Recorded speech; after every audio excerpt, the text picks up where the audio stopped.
really begins in the late 19th century when an ideological movement called Zionism decides that the best way to solve the problem of anti-Semitism in Europe and the best way for a modern future for the Jewish people is in the land of Palestine.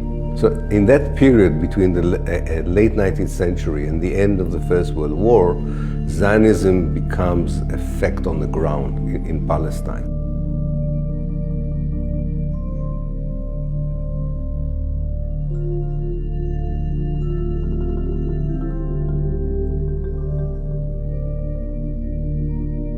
So in the mid-1920s, the Zionist movement succeeds in buying land in Palestine, in two places called Wadi Hawaris and Marji Ben Ammar. Before Zionism, people also bought land. There were transactions, but the custom was the villagers who lived there for centuries remain. I mean, the change of ownership does not uproot.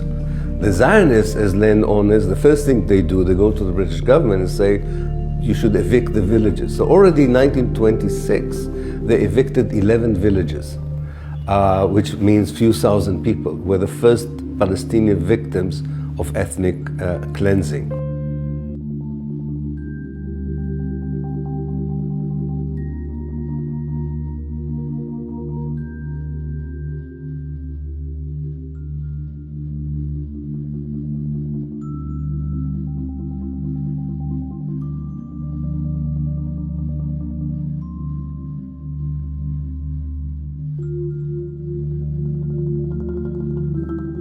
The most important method used by these European Jewish settlers to take over a land that will belong to the Palestinians and build their own homeland on it, the main method they were using was ethnic cleansing, expulsion, transfer if you want. It's a settler colonial movement of a project of displacement and replacement.